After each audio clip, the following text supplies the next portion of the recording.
Pero ¿cuántos tipos de uniones hay? Se puede clasificar en dos básicamente, uniones fijas y uniones desarmables. Bueno, chao.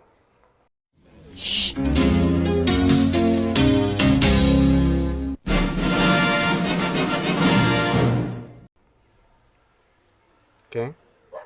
¿Todavía siguen acá? Bueno, sigamos entonces explicándoles pues. Iniciemos por las uniones fijas, en este caso por soldadura. Soldadura básicamente es cuando dos materiales se funden por medio, bien sea de elaboración, del calor y otros factores. Y por supuesto, en cuanto a la soldadura, hay una subclasificación de la misma. Por ejemplo, hay soldaduras por arco, que es la más conocida, e incluso que esto va dependiendo también del tipo de material y todo esto. Este es cuando sencillamente se agarran un electrodo por medio de una pinza y la otra hace que se cierre el circuito y el material que está dentro del, o que está mejor dicho en el electrodo, se funda junto al material que queremos soldar. En este caso puede ser una tubería metálica. Hay otro tipo de soldadura que también la denominan soldadura en frío. Claro, en Venezuela se conoce de otra manera, la conocen como, o vulgarmente como pegatanque, ¿sí? Que es cuando hay básicamente dos tipos de químicos que químicos y bueno, al momento de unirlos él genera una pasta. Esa pasta es capaz de soldar materiales tantos como metal, ¿verdad? Dependiendo del tipo de metal y también del tipo de pieza, y también plásticos, pues distintos tipos de plásticos. En el caso de las exotérmicas, que sería otro tipo de soldadura, esta se hace por medio de una cantidad intensa de calor. Por supuesto, en internet hay varios videos donde se colocan justamente dos fibras metálicas que queremos unir.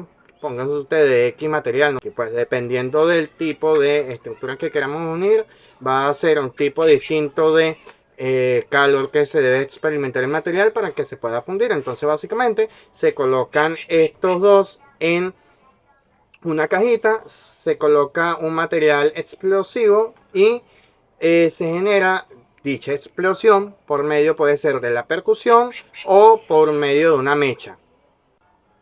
Claramente hay otros tipos de soldadura como la TIG y la MIG que no ampliaremos en esto.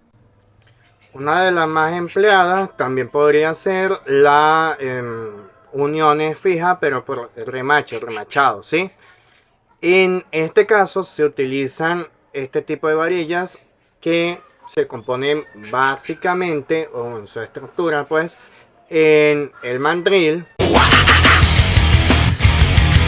el cuerpo y la cabeza. Como en este caso no se unen dos piezas metálicas o de otro material por medio de calor, de abrasión, de compresión, como en el caso de la soldadura, sino que en este caso se utiliza la remachadora como se muestra en la imagen y al momento de accionarla el mandril genera ala, perdón, y hace que justamente ese material que está en el cuerpo se vaya comprimiendo de tal forma que se una. Este es muy utilizado en la náutica, por ejemplo en las embarcaciones utilizan este tipo de uniones porque es un poco más complicado que se separen bajo presión, ¿sí?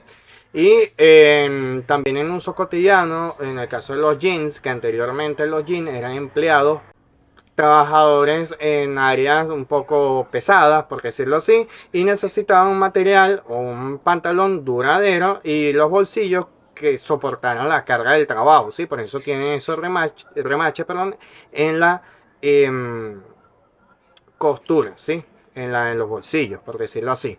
Y bueno, para finalizar, en el caso de puntualmente de las uniones fijas, tenemos el encolado. Por supuesto, a nivel de bachillerato, muchas veces cuando nombran encolado se van por otro lado y entonces es un poco curioso el nombre, pues. Pero no tiene nada que ver con eso que están pensando, sino que se refieren a las uniones de, generalmente son piezas de madera y se emplean cola, ¿sí? O sea, cola para madera, por eso se le llama encolado. La función principal del encolado es generar uniones en que el material como tal no se desgaste de más. Por ejemplo, en el caso de, ya lo vamos a ver más adelante, la unión es desarmable como tornillo y todo esto por la misma fricción, el sentarse, levantarle los asientos, cama, mueble, X, va a hacer que este movimiento se genere cierta fricción, ¿sí? Y tiende a romper el material. Lo que busca con este propósito es justamente evitar maltratar temas o adicionalmente material, ¿sí?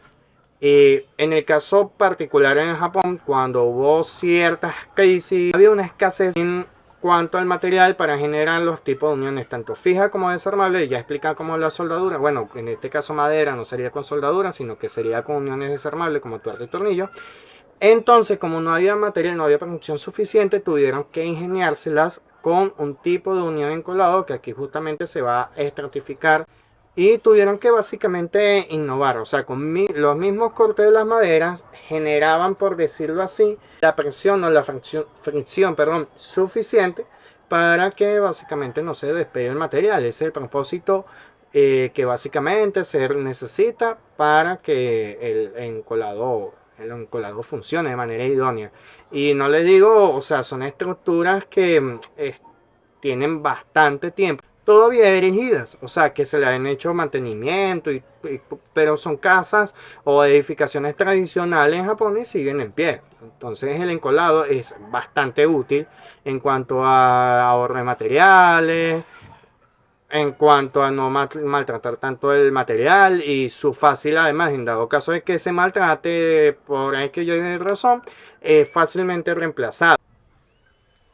Saben que este tipo de uniones me identifica mucho porque por lo general me preguntan que si se me cayó un tornillo, pero no, ahí está. Claramente hay otro tipo de uniones desarmables y en este caso puntual vamos a conversar únicamente de tornillo y tuerca. En el caso de las tuercas, estas se pueden clasificar por la forma en que tienen la cabeza, por el diámetro, por el grosor y muchos otros factores. En este caso, bueno, a este le llaman bellota porque, bueno, se parece a una bellota y quien tenga duda que una bellota, aquí está una. En este caso solamente describe únicamente su forma, ¿sí? Por ejemplo, la tuerca de brida debe su nombre únicamente por esta estructura en forma de disco que está en la parte inferior, ¿sí? En este caso lo que busca este disco es generar un poco de adherencia al material, pues, ¿sí? Por ejemplo, otro por que se puede clasificar por lo de la forma sería tuerca cuadrada, que en este caso, como su nombre le indica, o sea, es cuadrado, o sea, no hay mucho que escribir aquí. Y su empleo mayormente se utiliza porque es muy fácil, o sea, tiene más superficie de contacto, por tanto es mejor o más fácil manipularla, cerrar o aperturar, ¿sí? Claro, en el caso de las otras, tienen su fija, va a depender de su funcionalidad. Por lo general, las tuercas son hexagonales, o sea, tienen forma de polígono conformado por 6 caras, ¿verdad? Y se debe su uso por básicamente los tipos de llave, porque aquí, así se facilita la superficie de adherencia para que se pueda atornillar, pues, ¿sí? Se pueda fijar. Aquí tenemos un claro ejemplo, o sea, la mariposa, o sea, se llama así porque tiene justamente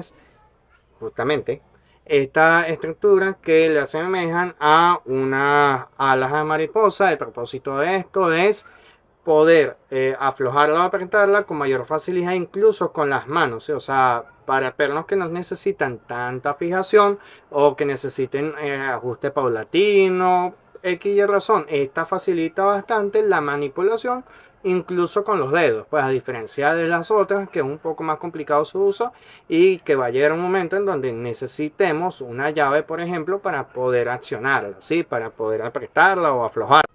Aquí en esta presentación se puede visualizar un poco la estratificación incluso de las partes. En este caso, en el caso del cuerpo del tornillo, tiene justamente La rosca tiene la parte del cuello, que es donde se distancia o se separa la rosca de la cabeza, y por supuesto la cabeza, que según sea el tipo de tornillo, según sea el tipo de propósito, va a cambiar su clasificación según dicha cabeza, pues si es hexagonal, si es incluso redonda, si en el caso que sea redonda el tipo de destornillador, si es en cruz, si es en paleta, si un cuchillo de sierra que conseguiste en la cocina. Y se puede clasificar también por el material, ¿sí? El material también va a depender al material en donde se va a fijar. Incluso hay tornillos que son para madera, otros que son para metal, otros especializados para paredes y otros utilizados de manera mixta, por decirlo así. En el caso de, hay unos incluso que son hechos con materiales plásticos, ¿sí? Por lo general son de metal, ¿sí? Pero hay unos generados con material plástico que se emplean para minimizar el daño a la superficie de contacto. O si por ejemplo la superficie de contacto sigue siendo también otro plástico y lo que se busca es reducir que por la fricción se desgaste, ¿sí? Bueno, como dije anteriormente, esto es básicamente un repaso generalizado de lo que vendrían siendo los tipos de uniones, tanto fijas como desarmables. Esto, por supuesto, da para más porque, como lo había mencionado, las subclasificaciones son casi ínfimas. De hecho, nada más, las uniones soldadas son una cantidad abismal de clasificación. Nada de qué hablar o de referirse con, por ejemplo, en el caso de las tuercas y tornillos, que también su subclasificación va variando e incluso según las combinaciones por esto que había mencionado, el tipo de material, el tipo de uso, el tipo de material de la superficie de contacto, la funcionalidad, qué propósito nosotros queremos con este tipo de unión, ¿sí? Y bueno, esto sería todo, muchas gracias. Nos veremos en otra oportunidad. Bye.